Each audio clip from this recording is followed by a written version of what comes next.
सत्ता से बाहर हो गई है तो उनकी बेचैनी का भी दवा देंगे, एंटीबायोटिक इलाज करेंगे और सारे अपराधियों को भी कह देना चाहते हैं बिहार छोड़ दें, नहीं तो फिर उनको ठिकाने लगा दिया जाएगा।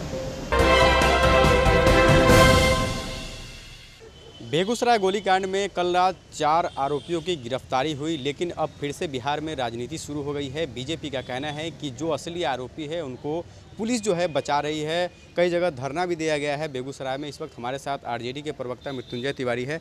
जब हमला हुआ था तो बीजेपी कह रही थी कि आरोपी अभी तक पकड़े नहीं गए, आरोपी पकड़े गए हैं, तो अब कह रही है कि सरकार जो है बचा रही है, असली आरोपी को नहीं पकड़ा गया है। ये अपराधी तो पकड़े ही जाएंगे, अपराधी तो पकड़े ही गए हैं, उनको तो कुचला ही जाएगा, उनके मनोबल को, अपराधियों के मनोबल को, उनको सलाखों के पीछे भेजा जाएगा। लेकिन वो साजिश करता भी बेनकाब होंगे, उनको भी जो बोली से गोली चला रहे थे उनको भी चुप किया जाएगा।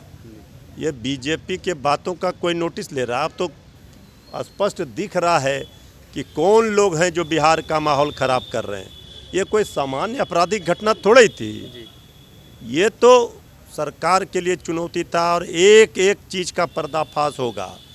ये कोई दहशत फैलाने के मंशा से जगह जगह गोली चला रहा है घूम घूम कर। आपराधिक घटना तो बहुत होते हैं, लेकिन इसका तो कोई मकसद समझ में नहीं आ रहा था कि किसी की हत्या करना है, किसी लूटना है कि डकैती करना है।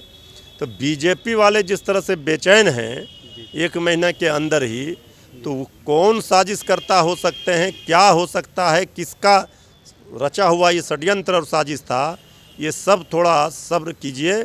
एक एक चीज़ का खुलासा होगा, पटाक्षेप होगा, दूध का दूध पानी का पानी होगा।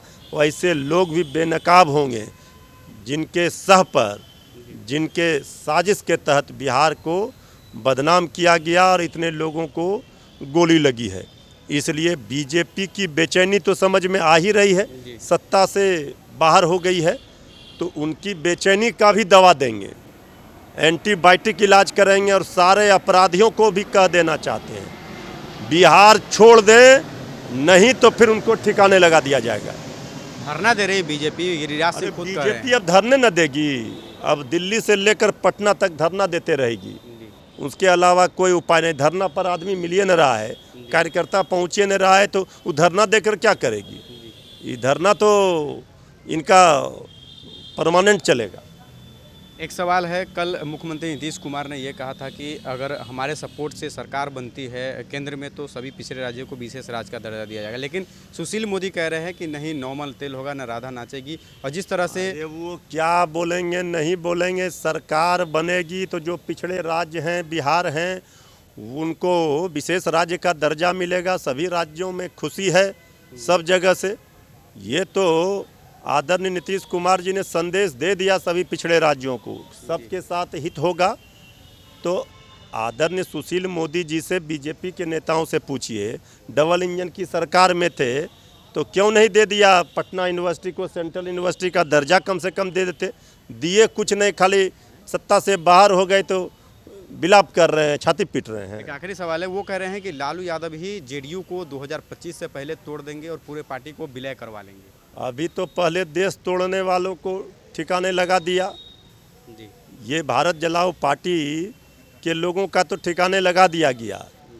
ये हम लोग पार्टी तोड़ने वाले नहीं हैं, पार्टी तोड़ने का इतिहास बीजेपी का था, वो तोड़ रहे थे, इसलिए आदरणीय नीतीश कुमार जी ने पकड़ लिया इनको। कहीं यहाँ बिहार में भी खरीद फरोख्त के चक्कर में थे तो ना कोई डरा ना कोई बिका, तो अब ये क्या बोलेंगे?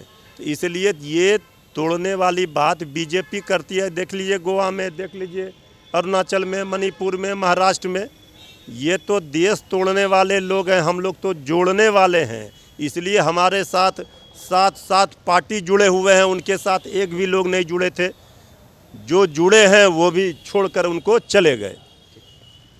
तो हमारे साथ है आरजेडी के प्रवक्ता मृत्युंजय तिवारी, जिनका बेगूसराय मामले पर कहना है कि जो भी अपराधी होगा या तो जेल में होंगे या तो उनको ठिकाने लगा दिया जाएगा। और सुशील मोदी के मामले पर साफ तौर पर कहा है कि हमारी पार्टी जो है जोड़ने वाली है, हम लोग जोड़ने वालों के साथ है, इसलिए हमारे साथ जो है 7 पार्टियां हैं। फिलहाल इस बार में इतना ही, बने हमारे साथ।